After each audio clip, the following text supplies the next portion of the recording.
What's going on, everyone? Welcome back. Today, we're going to be talking our Week 3 fantasy football waiver wire pickups. So make sure to tune in if you enjoy. Hit that like button, subscribe, give us a follow on Twitter at AllDayPigskin to continue interacting with us there. And let us hear it in the comment section. Do you agree, disagree, along with any other questions you guys might have? We will do our best to answer them all. But with that being said, let's get right into it. And we kick this off at the quarterback position where we've got a couple names to talk here, but let's start with Derek Carr of the Las Vegas Raiders, who in week 2 had another very solid outing. And making that more impressive, it was versus the Pittsburgh Steelers defense. Had 382 yards passing, almost 400 yards with 2 touchdowns. And when you consider that outside of Darren Waller, there aren't too many established pass catchers, that really does bode well for Derek Carr. Now, in week 3, he will be facing the Miami Dolphins. I would say this one is kind of dependent on if Tua plays for them, because to me, when Tua plays, they are a much more balanced offense because the quarterback options after Tua just kind of have a negative trickle-down effect for this entire team. So with that being the case, I think Carr can be a sneaky good play once again in week 3, especially if Tua doesn't play for the Dolphins. And honestly, right now, Carr, the first 2 weeks of the season, it wouldn't be a stretch to say that he's playing at an MVP level. But let's move on here. And I want to talk a name that's actually not on this list in Justin Fields of the Chicago Bears. And with Fields, he's obviously a very popular rookie name to know. And a lot of people kind of, expected he's going to be the starter for the Bears at some point in time, but didn't really expect it to necessarily be due to injury, which is kind of what happened in week 2 versus the Cincinnati Bengals. Andy Dalton didn't really play the second half of that game. And Justin Fields, look, he didn't do anything spectacular, no real touchdown success, anything like that. And week 3, he's got a Cleveland Browns team that's pretty good. So I actually expect, his fair share of struggles to take place. But to me, I'm trying to kind of get ahead of the situation here because a lot of people were looking at week 4 to potentially be, that point in time where Justin Fields is named the season-long starter for the Bears, because the Bears are going to be playing the Detroit Lions at that point in time. So right now, if anything, this is more so a move to get ahead of that potential situation where some people are focused more so on the tough Cleveland Browns matchup. If you guys can stash Justin Fields, he's got some nice upside before that Detroit Lions game. It is a nice move there. Next up, let's talk Sam Darnold of the Carolina Panthers, who, and again, in week 2, had a pretty solid outing, 305 yards, 2 touchdowns, 1 interception versus a Saints defense that's, average to above average. And now week 3, he's going to be facing the Houston Texans. Sam Darnold has looked good, and, you can argue that he still hasn't faced an elite defense, but guess what? We don't have to worry about that in week 3 versus this Houston Texans defensive squad. So I actually really like Darnold in that matchup. He's got a plenty of weapons. I think it wouldn't be far-fetched to say he can duplicate that type of stat line yet again. Also, Daniel Jones here of the New York Giants. He's going to be going up versus the Atlanta Falcons. And so far, the Falcons have been a very fantasy-friendly matchup for pretty much every single quarterback. Tom Brady just threw 5 touchdowns versus them. Jalen Hurts had a great outing versus them in week 1 as well. And now Daniel Jones, even though he's not one of these, top-end quarterbacks, I think he can still succeed in a positive matchup. Week 2 versus Washington, 249 yards passing, 1 touchdown, but maybe more impressive, 9 rushes for 95 yards and a touchdown is there as well. Maybe while Saquon Barkley gets a little bit more comfortable, Daniel Jones will take on more of those rushing opportunities, which will definitely help his fantasy value kind of build in that floor for him there. But lastly, I do want to touch on Teddy Bridgewater of the Denver Broncos, another solid option. In week 2, 328 yards, 2 touchdowns, a really nice performance there. And now in week 3, another very friendly matchup versus the New York Jets.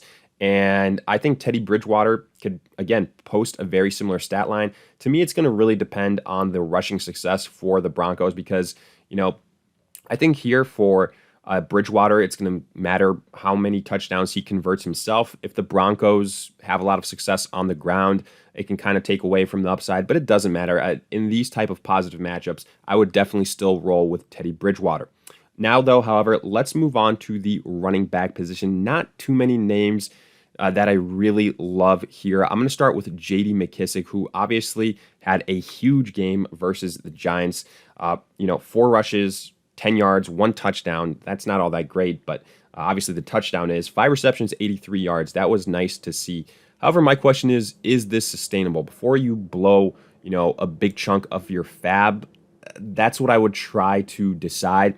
If you're in a non-PPR format, I wouldn't be focusing in on McKissic because I still think Antonio Gibson is the guy. It was a weird game script. McKissic was barely used in week 1, but if you're desperate, maybe you pick him up, you use him as trade bait, something like that. And again, for what it's worth, I still think he's the 1B option there. So just keep that in mind. Doesn't really give you much upside as a rusher. If it wasn't for that 1 rushing touchdown, I think people wouldn't be as high on him. Moving on, though, we have got Peyton Barber for the Las Vegas Raiders, who, in the absence of Josh Jacobs, had 13 rushes for 32 yards. Nothing else. And that's not all that great for sure. But the fact of the matter is, if Josh Jacobs misses another week, well, this could be a good opportunity, at least in terms of volume for Peyton Barber. And if you're desperate in that situation, especially in a standard league, I think you could do a lot worse. But let's finally touch on JaMycal Hasty of the San Francisco 49ers. Going to be going up against the Green Bay Packers in week 3.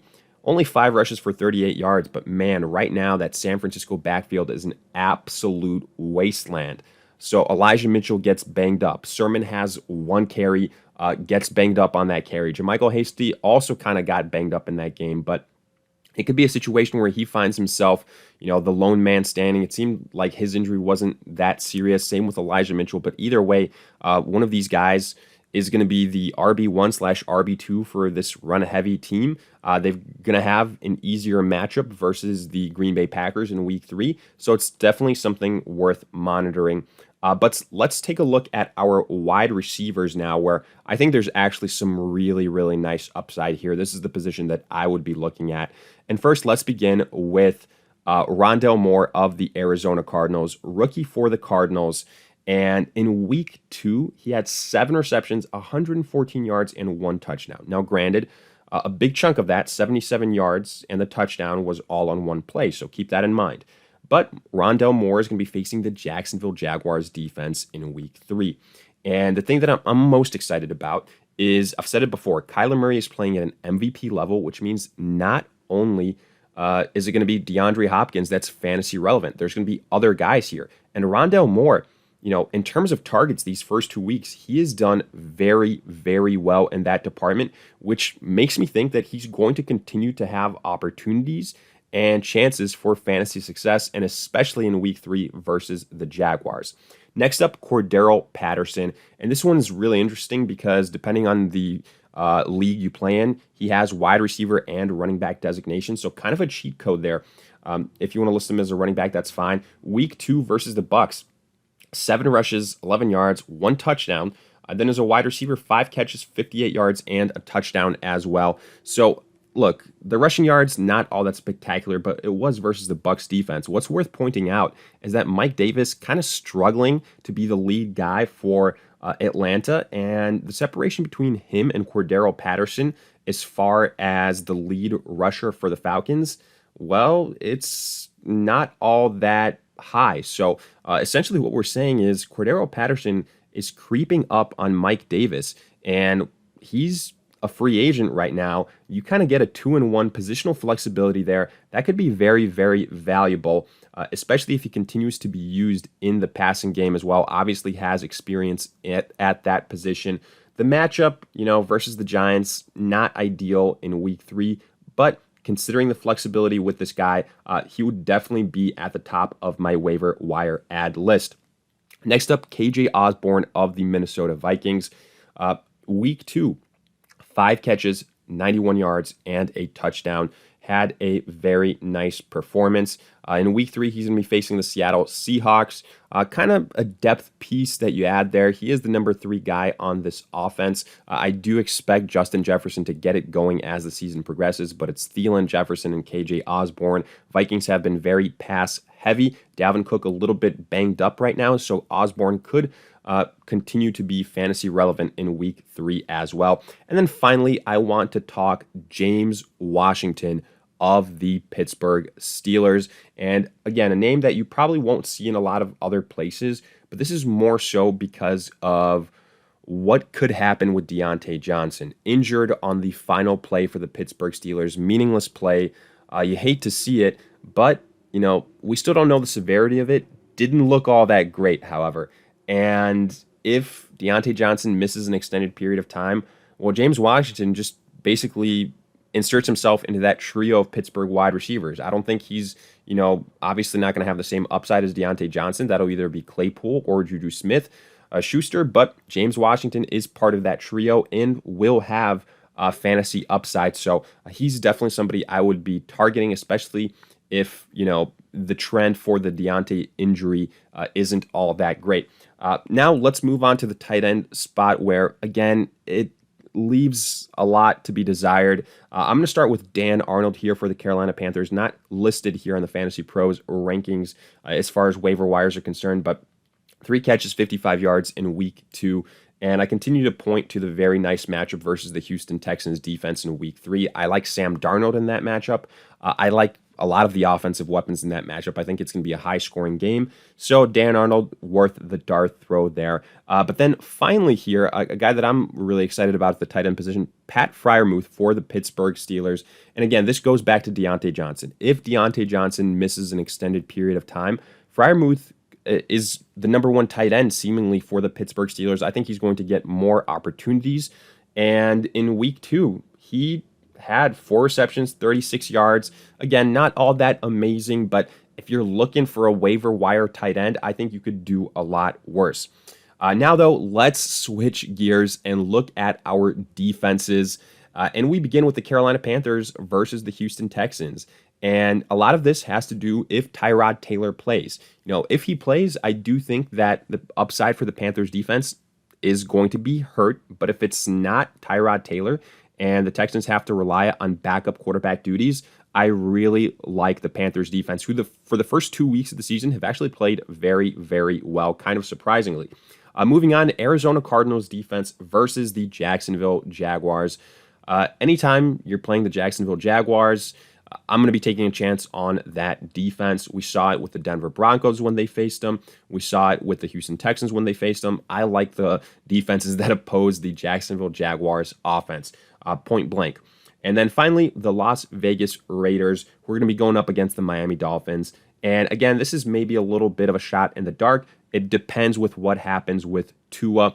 If Tua plays, then I probably wouldn't be targeting the Raiders. But if he doesn't, if the Dolphins are kind of conservative with him, I think the Raiders can be a very nice, sneaky play for week 3. But with that, we wrap up our week 3 fantasy football waiver wire pickups. And as always, let us hear it in the comment section. Did you agree, disagree, along with any other questions? We will do our best to answer them all. If you enjoyed, hit that like button, subscribe, give us a follow on Twitter at AllDayPigskin to continue interacting with us there. And in the meantime, we'll see you guys in future videos.